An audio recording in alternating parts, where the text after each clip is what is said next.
Hello students, बेटा last video में हमने आपकी एक्सरसाइज 8.3 को कंप्लीट किया था, ठीक है। लेकिन 8.4 जो एक्सरसाइज है वो आपको नहीं करनी है, ठीक है। We will eliminate this exercise and we are moving to the next chapter. Next chapter कहें तो हम 13 नंबर चैप्टर की बात कर रहे हैं, लाइन्स एंड एंगल्स की, ठीक है।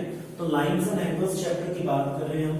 देखिए 13 नंबर चैप्टर है आपका लाइन्स एंड एंगल्स, चैप्टर 13, ठीक है, पेज नंबर 199, ठीक है। Chapter 13 page number 191, sorry, lines and angles, ठीक है। जो ये लाइन्स एंड एंगल्स के बेसिक्स की बात कर रहे थे, ये आपको नोटबुक में नहीं करना है, याद रखिए, नोटबुक में नहीं करनी है बेसिक्स, मैं आपको सिर्फ समझाऊंगा, ठीक है। तो देखिए बेसिक्स में सबसे पहले क्या होता है, 6th क्लास में हमने सीखा है बेसिक ज्योमेट्रिकल आइडियाज, जो आपका चैप्टर था उसके अंदर आपने क्या क्या चीजें सीखी हुई है, लाइन सीखी हुई है ना। लाइन थी, रे थी, लाइन सेगमेंट था। तो चलिए line is endless, line goes to the both sides. Line क्या होती है, एक स्ट्रेट बिल्कुल सीधी लाइन, मतलब जिसका कोई एंड नहीं होता, ठीक है, दैट्स कॉल्ड लाइन। और लाइन सेगमेंट की बात करें तो fixed part of a line, एक fix part of a line, line का कोई fix part. For example 5 centimetre की अगर मैं कोई लाइन सेगमेंट ड्रॉ कर रहा हूं, ठीक है, 5 सेंटीमीटर का कोई लाइन सेगमेंट ड्रॉ कर रहा हूं, तो वो क्या है, उसे लाइन सेगमेंट कहेंगे। This is called line segment, this is called line segment and this will be called line, ठीक है। Both ends will not stop, ठीक है, दोनों एंड्स कभी स्टॉप नहीं होंगे। एंड लास्ट वन इज रे। रे क्या होती है, स्टार्टिंग पॉइंट होता है लेकिन एंडिंग पॉइंट नहीं होता है। फॉर एग्जांपल सन से जो रेज आ रही है, रे कहते हैं ना इन्हें, तो starting point is the sun but end नहीं है, कभी इधर टकराती है, कभी उधर टकराती है, कभी इधर टकराती है ना, तो दैट्स व्हाई हम किसी भी चीज को देख पाते हैं। तो ये क्या होती है, रे होती है। तो रे has a starting point but it has not any ending point, ठीक है। तो ये हमारे क्या होती है, रे। चलिए अब हम बात करते हैं हमारे इस चैप्टर से रिलेटेड आगे वाले टॉपिक। लाइन पता चला, लाइन सेगमेंट, और उसके बाद रे की बात करेंगे। चलिए सबसे पहले आपकी पेयर ऑफ लाइंस, लाइन कितने टाइप की होती है, ठीक है, लाइंस कितने टाइप की होती है।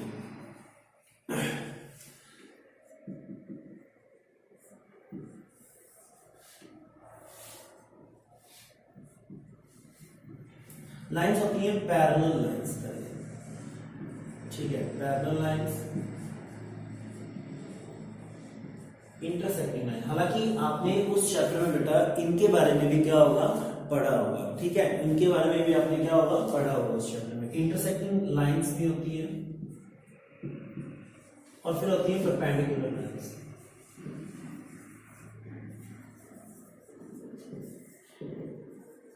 ठीक है, तो parallel lines, intersecting lines and perpendicular lines, these are the three lines, ठीक है।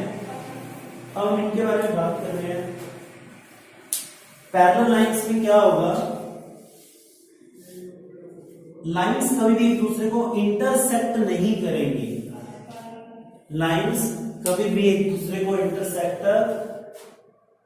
नहीं करेंगी। देखिए इनके बीच में हमेशा जो डिस्टेंस रहेगी ना, वो बिल्कुल कांस्टेंट रहेगी। मींस टू से कभी भी ऐसे कोई केस नहीं बनेगा कि ये बिल्कुल जाके एक दूसरे को इंटरसेक्ट कर दे, मतलब यूं चल रही है और यूं हो जाए, तो जाते जाते कहीं ना कहीं इंटरसेक्ट कर जाएगी, एक दूसरे को कट करेंगी, ठीक है। इसीलिए इनको क्या कहते हैं, इनकी डेफिनेशन होती है the lines, two lines which never intersect each other, 2 3 more than 2 है ना, कुछ भी कहें, तो जो लाइंस एक दूसरे को कभी इंटरसेक्ट नहीं करती हैं वो कौन सी लाइंस होती है, पैरेलल लाइंस होती है। या दूसरी डेफिनेशन की बात करें, distance between two lines, when distance between two lines is always constant, it is known as parallel line, ठीक है। This is the pair of the lines is known as parallel lines. Now we are talking about intersecting lines, जब दो lines एक दूसरे को क्या करती हो, कट करती हो। जब दो लाइंस एक दूसरे को क्या करती हो, कट करती हो, तो इनको हम क्या कहते हैं, इंटरसेक्टिंग लाइंस कहते हैं। इनको हम क्या कहते हैं, इंटरसेक्टिंग लाइंस कहते हैं, ठीक है। उस केस में मेरे क्या कहते हैं, these are the intersecting lines. दो लाइंस एक दूसरे को कैसे भी कट करें, these are known as intersecting lines. Perpendicular lines कौन सी होती हैं, जब एक लाइन के ऊपर दूसरी लाइन बिल्कुल 90 डिग्री का एंगल बनाती हो, एक लाइन के ऊपर दूसरी लाइन क्या करती हो, परपेंडिकुलर एंगल बनाती हो, मतलब 90 डिग्री का एंगल बनाती हो, तो उन लाइंस को हम क्या कहते हैं, परपेंडिकुलर लाइंस कहते हैं।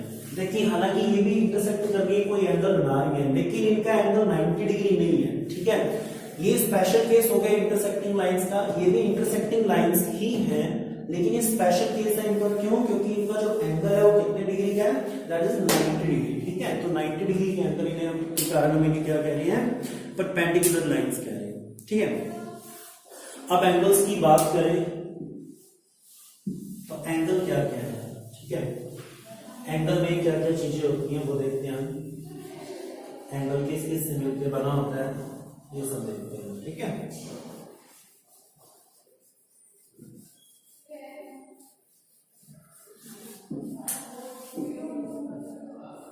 एंगल्स लीजिए, एंगल्स में देखिए कोई भी दो लाइंस आपस में या तो इंटरसेक्टिंग या दो रे आपस में एक पॉइंट से स्टार्ट हो रही हो, ठीक है। तो दो लाइंस या दो रेज जब एक दूसरे के स्टार्टिंग पॉइंट उनका सेम हो दो रेज का, या फिर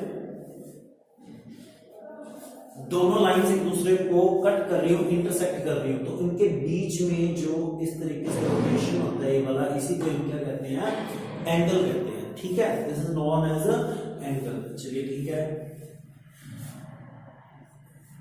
अब ये एंगल के जो पार्ट्स है देखिए, ये एक आर्म है और ये भी एक आर्म है। आर्म एक तरीके से मतलब उसकी बाजू टाइप है ना, तो ये आर्म, तो ये एक आर्म है और ये एक आर्म है, ठीक है। तो इस एंगल की दो आर्म्स कौन सी, अगर मैं ये ले दूं ए, ये ओ, ये बी, वो यहां पर रख दीजिए, ए यहां पर, तो O A and O B are two arms of this angle A O B. इसे एंगल क्या कहेंगे, ए ओ बी, या फिर बी ओ ए एंगल भी कह सकते हैं, ठीक है। इसे हम क्या कहते हैं, एंगल ए ओ बी कह सकते हैं और बी ओ ए बी कह सकते हैं, ठीक है। And O is the vertex where the angle is going to be made, जहां पे एंगल बन रहा है वो O वर्टेक्स है, ठीक है। चलिए अब इनके बारे में बात कर लेते हैं। अब आते हैं acute angle. Acute angles, acute angles कौन से होते हैं बेटा, जो लेस देन 90 डिग्री होते हैं, लेस देन 90 डिग्री, जीरो से बड़े, लेस देन 90 डिग्री। ऐसे एंगल्स जो 0 डिग्री से बड़े हों और 90 डिग्री से छोटे हों, उनको हम क्या कहते हैं, एक्यूट एंगल्स कहते हैं, ठीक है।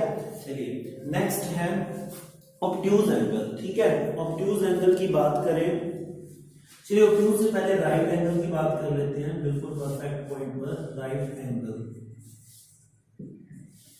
एक्यूट एंगल 90 डिग्री से छोटे होते हैं, राइट एंगल एग्जैक्ट 90 डिग्री को कहा जाता है, जैसे हमने वो परपेंडिकुलर कहा था, है ना। राइट एंगल एग्जैक्ट 90 डिग्री को कहा जाता है। एक्यूट एंगल क्या होते हैं, 90 डिग्री से छोटे, राइट एंगल एग्जैक्ट 90 डिग्री के इक्वल। नेक्स्ट आता है ऑब्ट्यूज एंगल।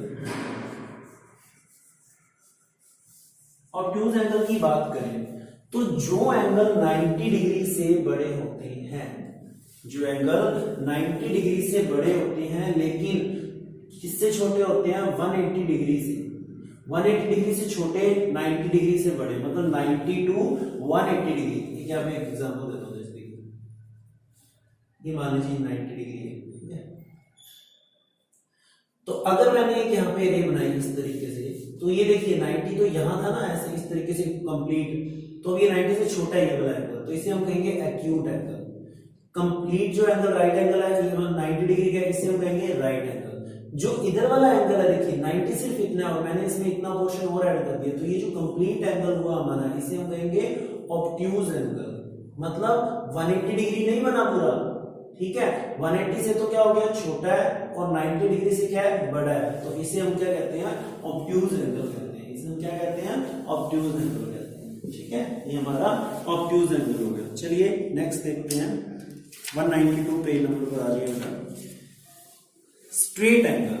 स्ट्रेट एंगल की बात करें, स्ट्रेट मतलब बिल्कुल सीधा, और सीधे पर देखिए दो 90 डिग्री बनते हैं, इधर भी 90 इधर भी 90, तो 90 प्लस 90 180 डिग्री। तो इस स्ट्रेट एंगल की वैल्यू क्या होती है, स्ट्रेट एंगल की बात करें तो straight angle is exactly 180 degree को हम क्या कहते हैं, स्ट्रेट एंगल कहते हैं। एग्जैक्टली 180 डिग्री जो होता है उस एंगल को हम क्या कहते हैं, स्ट्रेट एंगल कहते हैं। ठीक है, this is known as a straight angle. चलिए नेक्स्ट रिफ्लेक्स एंगल। अब रिफ्लेक्स की बात करें, रिफ्लेक्स एंगल कौन सा होता है, ऐसे देखो एक्यूट 90 से छोटा, राइट एंगल 90 के इक्वल, ऑब्ट्यूज 90 से बड़ा, 180 से छोटा, स्ट्रेट एंगल 180 डिग्री के जस्ट इक्वल। अब देखिए जो नेक्स्ट है रिफ्लेक्स, इट मींस 180 से तो बड़ा ही होने वाला है ना, तो 180 तक तो हम पहुंच चुके हैं। इट मींस रिफ्लेक्स क्या होगा, greater than 180 degree and less than 360 degree. Greater than होगा मतलब x की वैल्यू बात करें, अगर रिफ्लेक्स एंगल x की बात करें तो x 180 डिग्री से तो बड़ा होगा, लेकिन 360 डिग्री से क्या होगा, छोटा होगा। ठीक है, तो ये कौन से होते हैं, रिफ्लेक्स एंगल होते हैं। और कंप्लीट एंगल की बात करें, कंप्लीट नेक्स्ट आपका कंप्लीट एंगल, एक पॉइंट पर बिल्कुल पूरा कंप्लीट घूम जाना है 360 डिग्री, क्योंकि देखिए ये पॉइंट है, यहाँ पे 180 डिग्री का एंगल बन रहा है, नीचे भी 180 डिग्री, तो टोटल कितना होगा 360 डिग्री। तो एक पॉइंट पर जो एंगल बनने वाला है कंप्लीट एंगल उसे कहते हैं, जहां पे 360 डिग्री टोटल एंगल बन जाता है। ठीक है, 360 डिग्री टोटल एंगल उसे हम क्या कहते हैं, कंप्लीट एंगल कहते हैं। ठीक है, लीजिए ये आपके बेसिक हुए अभी तक के, यहां तक के। अब हम करेंगे नेक्स्ट बेटा बेसिक्स। ठीक है, चलिए नेक्स्ट बेसिक हम नेक्स्ट वीडियो में करेंगे बेटा, आप इनको समझिए। तब तक हैव अ नाइस डे।